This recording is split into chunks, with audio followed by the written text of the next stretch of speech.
The most difficult call in my career took place with the Alameda Fire Department.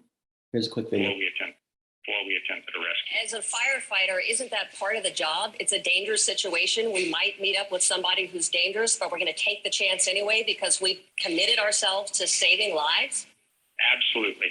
And I know, Suzanne, that those firefighters who were on the beach yesterday, they were incredibly frustrated by this whole situation because I know them.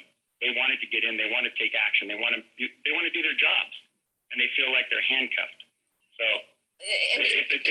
it's really an untenable situation for our people. If this was your father who was in the water, who was drowning, would you say this is a frustrating situation? Wouldn't you get those crews in the water to save him?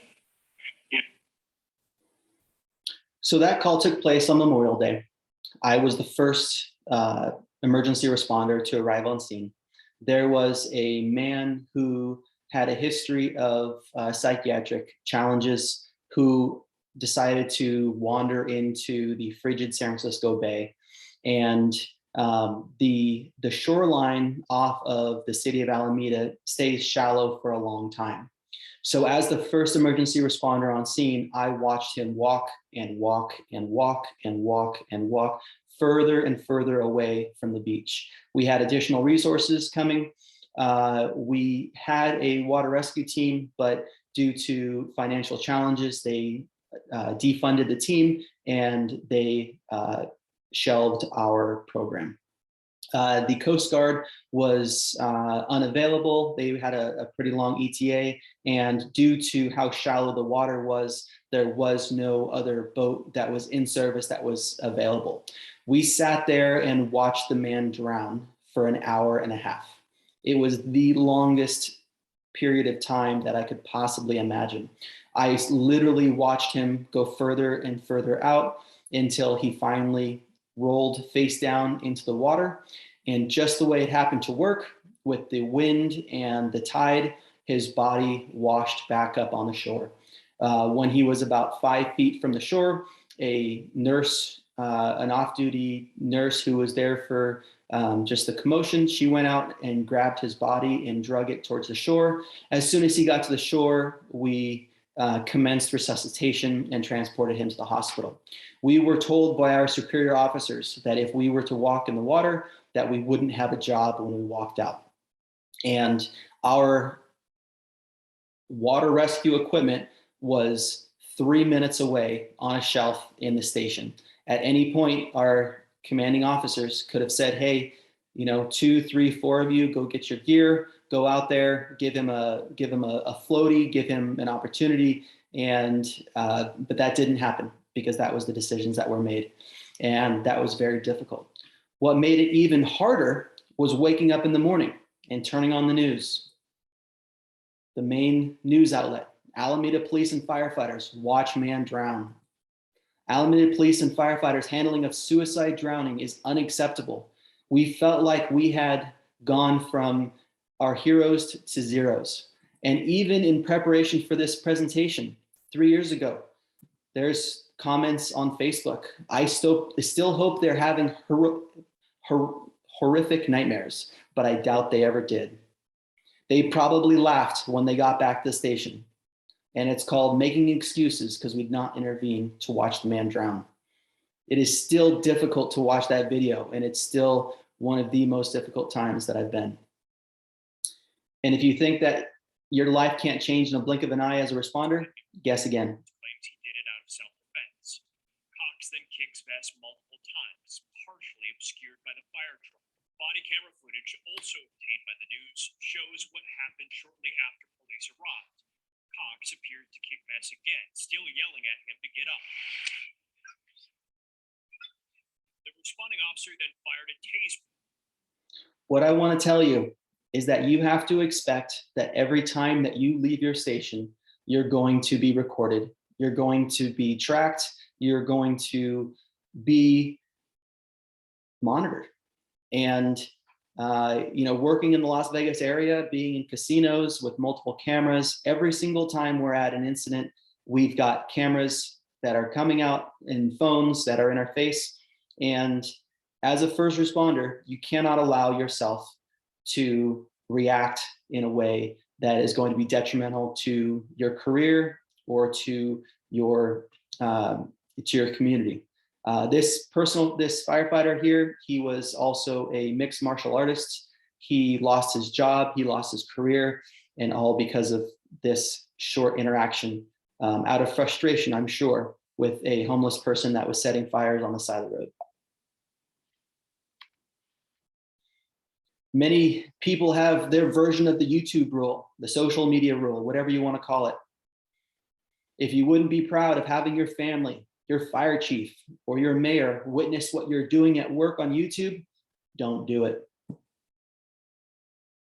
One of the quotes that I was told early in my career, you will not be in this job long before you see things that you will never forget. And that is very true. Our job requires us to show up on the worst day of someone's life over and over and over again. Your ability to process and make sense of this will be the difference between a long and healthy versus a short and difficult career. Make no mistake, some people enter this field and they spend days, weeks, months, sometimes years in this field, and they quit after one bad call. I've got a question.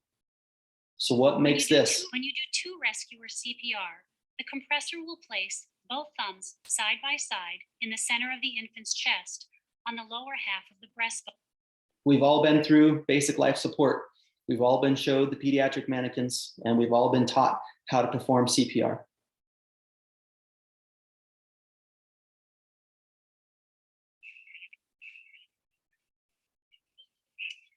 And here's that actual CPR performed. So I have a question. So it's the same thing, right? They were obviously not the same thing, but they were both performing CPR. They were both using the same technique, the same rate and depth of compressions. So why is performing CPR on a mannequin different than performing CPR on an actual child? It's because of our thoughts. And in that moment, we are flooded with thoughts. Something like, this shouldn't be happening. This is so sad. They are so young. They are the same age as my kids. Mom and dad were so devastated. I wish I could have gotten there faster. I wish we could have gotten them back. But what I want to tell you, and what I have learned, especially through life coaching, is that all of those thoughts are optional and you can choose your thoughts. How about just try on for a moment? Imagine that you ran that cardiac arrest, that CPR, you were the one performing CPR, and you chose different thoughts. Something like, I was the best trained and best equipped responder that could have possibly responded to this call. Or, we got there as fast as possible. My heart breaks for their family, but we did everything possible for them. Or, there isn't another first responder in the world that could have achieved a different outcome. Or, I was supposed to be on this call. Think of how those thoughts are different from those previous thoughts. Think of the weight, think of the emotion, think of those vibrations in your body and how that subtle change could be different. We ask a lot of people that are stopping by the stations and that are aspiring firefighters, why do you want to be a firefighter? Why do you want to be a paramedic? Why do you want to be a police officer? And we get a lot of the same answers. Because I just want to help people, because I care about my community, because I want to give back, because I've admired what firefighters, paramedics, police officers do for our community. And I want to show up on the worst day of someone's life and do everything I can to give the best outcome possible. But only when things go well, right? So running difficult calls are guaranteed. Like I said, you don't have to be in this profession long to see things that you'll never forget. I say that over and over again. But allowing those difficult calls to cost you your health and your relationships is optional. So, how can coaching help? Life coaching provides a valuable asset. It provides you of awareness of how your thoughts create your results. Like we discussed before, even in the worst possible environment, the worst possible call that you can run, you have a choice in the way that you think about these calls.